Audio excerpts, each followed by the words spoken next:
To what age will we have to work if you're elected? Let's be honest. Both of you have changed tack, and the French people sometimes have difficulty. What you're proposing precisely, Marine Le Pen, as President 27 at the end of your 5-year term, at what age will the French people retire? They will retire. They will retire between 60 and 62 years on a full pension, and they will need between 40 and 42 years of service to get a full pension. That is a choice that I made very clearly, because from a philosophical point of view, I do believe that the welfare system serves as is equal to the wealth of those who have no wealth, and I firmly believe in that.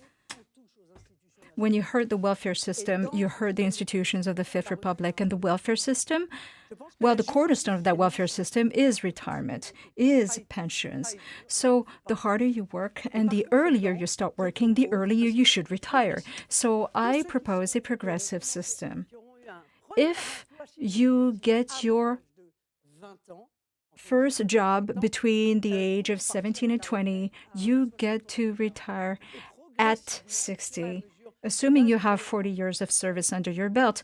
And gradually, the later you get into the jobs market, you have to accumulate those 40 years of service, but retire later, the later you start working. I know that Mr. Macron's friends have tried to create uncertainty and therefore anxiety among the French. All of the schemes for early retirement in case of long careers, all of that will take priority over my reform. If you have an existing system and the benefits that you're getting are more advantageous, your system will prevail over my reform. But retirement at 65 is completely unfair, and that kind of injustice is unacceptable. To simply contemplate that French people will go into retirement at an age where they're no longer capable of enjoying their retirement, when most of them aren't working anymore, because at age 62.8, 62 years and 8 months of age, half of them are still working. At that time, nobody gets a full pension because nobody gets to that age with a sufficient number of years of service, because that requirement will increase as well. By definition, if you push back the legal retirement age, this will increase the number of years of service. I don't really know what you and your friends agree with. Between Mr. Darmanin and Mr. Attal is 40, 42, 44 years of service. What you're saying is simply not justified from a budget point of view. Same question, Emmanuel Macron. If you're re-elected president, can you clearly state to the French people this evening at what age they'll be able to retire at the end of a possible second term in 2027? Yes, look, there's still much progress to fund. And we've done some over the last 5 years, working on health and other things. And we also have to look at the elderly and care for the elderly. We'll come back to that later. And we want also to improve the size of pensions. I think we need to have, for instance, for a basic minimum of 1,100 euros if you have the smallest pension. I think in your system, you're offering 1,000 euro for someone who's never worked and someone who has always worked. So I think we need to have a difference. The minimum, the basic minimum for work is 980 euros nowadays, and I think we need to push it up to 1,100 euro. And even before we do that, there's an imbalance, financial imbalance in the pension system up until 2030, according to the advisory board on pensions. And it's only normal given the crisis. Now, I agree with what you said initially, that our system is key, that those in work are paying for the pensions of those who are retired. This is our pay-as-you-go system. But I think we need to improve the pensions of those who have a full career to 1,100. Now, I don't want to increase taxes. I've reduced taxes by 50 billion over the last 5 years. There's no property. Some of the rates have been cancelled. And I don't want to increase taxes. I don't want to increase our debt. I want to start paying it down over the next 5 years. So the only way we can do that is to work a little longer. One of the things, of course, is full employment. And that's what we tried to focus on over the last 5 years. And also we need to push back by 4 months the age of retirement every year. So 65 in 2031. Only 4 months extra every year. Now, agreed, for lengthy careers, we have to protect the system that you mentioned. But there's also the issue of hard work. Now, it's likely that us four here will go on working after or beyond the age of 65, going by what's happening in our business. But those who have had to work in difficult works with hardship careers. But you would need 40 years of service. No, I mean, I don't think that you're being fairer anyway, because you're not taking hardship criteria into account. Someone who would start a hard career or a difficult career at the age of 65 would work all the way through to 65, according to you. So I think two things we have to take in account. First, lengthy careers. Secondly, the hardship factor. For instance, those working in the slaughterhouses, long-distance drivers, night shift, etc. So people who would be joining these can no longer can benefit from this, but other jobs in other previously favoured regimes, such as in the electricity board or the public transport, cannot benefit from this. I mean, you need to be honest. I mean, obviously, to get elected, it's easier to say, as you're saying, that we can cancel a system or a reform introduced in the past. But because the imbalance, you either going to have extra taxes or threaten pensions. Mr. Macron, I'd like to remind you that as president, you created 100 billion euros additional debt in 5 years. No. And that had nothing to do with COVID. And 2/3 of that debt has nothing to do with it. And these are the figures from your own ministry. What? No. So maybe only 500 billion for COVID, and the rest is just the debt getting worse. No, it's the social security system and the local authorities. Mr. Macron, don't lecture me on how I'm going to be funding my own platform. You have to be humble. I mean, you racked up debt to the tune of 600 billion euros. She's 2 minutes late. Look, with this extra 600 billion in debt, yes, that's true. But we drew down the deficit in the first few years of my term of office. 600 billion. That's 200 billion actually for the central government, and the rest is social security systems and local authorities. People weren't working, so we didn't cash in the payroll taxes. We didn't call in these taxes.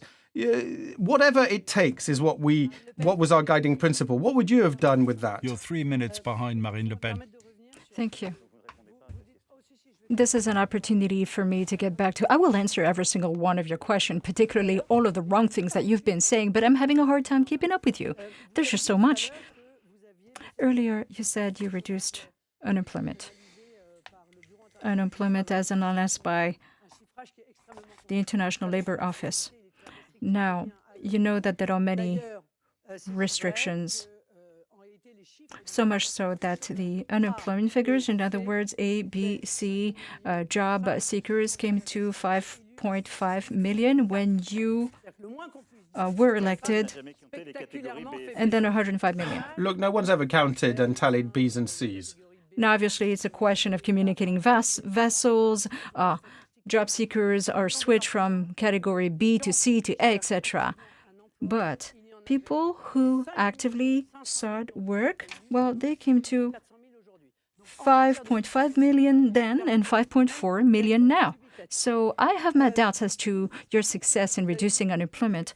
You've been explaining that you've worked really hard to make things better for the lowest income households. But under your watch, 500,000 poor people are now on the radar. That is your track record, sir. You're telling us that you're very good at economics and businesses love you. So be it.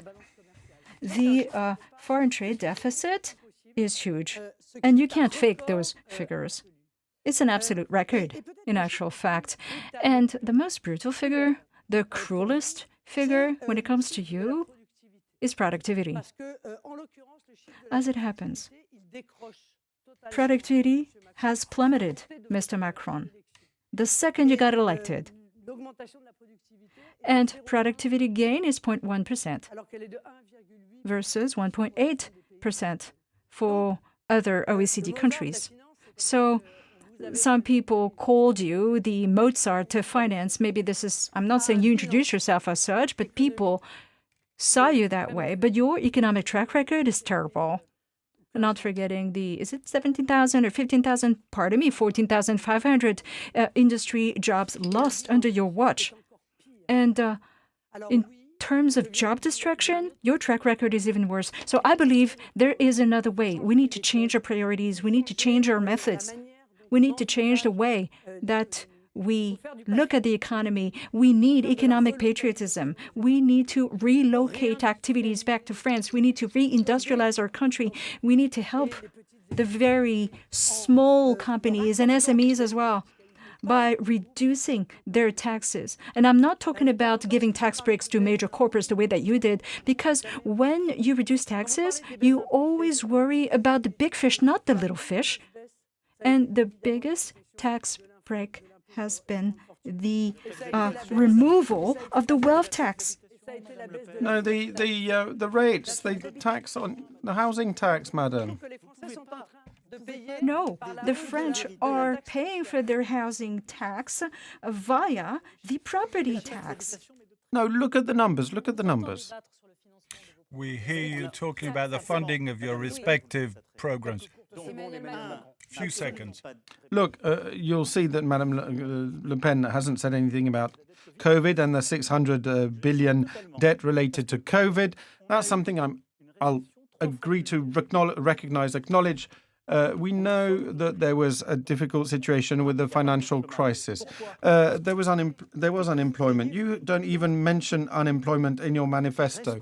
Now, you're saying that we're helping the big companies, but what about the restaurants, the small business people, the laborers? You let them come and tell us who helped them during the COVID crisis.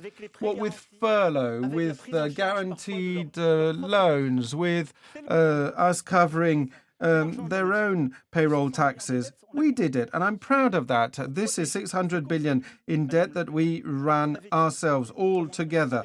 And this is a pandemic that was unprecedented and had been for the last 100 years. And we managed to get unemployment to drop from 9% down to 6 and a bit. Maybe you don't like what the ILO is saying, but category Bs and category Cs are not counted. They're not counted in the unemployment fingers. Well, they'll be happy to hear it. Look, I mean, we're not even talking about these. We're talking about real people and the lives of our shopkeepers, about the restaurants. I mean, you voted against this. Madame Le Pen MP voted against. Would you have done something different? Do tell us what you would have done. I'll tell you. That's going to be difficult in just a few seconds. The first lockdown, I proposed equity.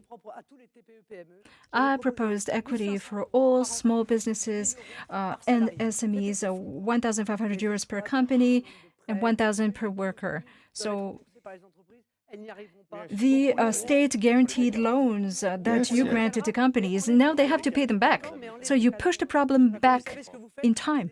Yeah, but we always push it back. It's almost quasi-equity. And so this means that companies can no longer invest. And after the first lockdown, you continue with the curfews, you continue to shut down businesses.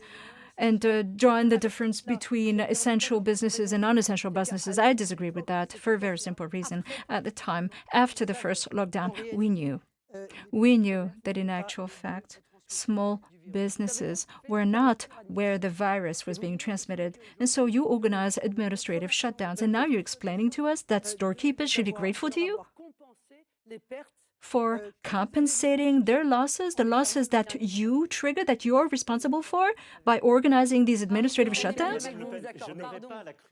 Look, I won't be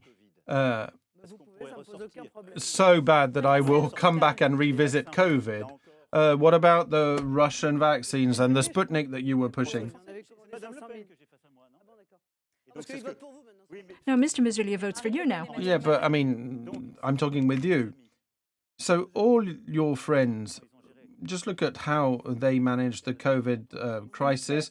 A cause for me to rejoice. Can we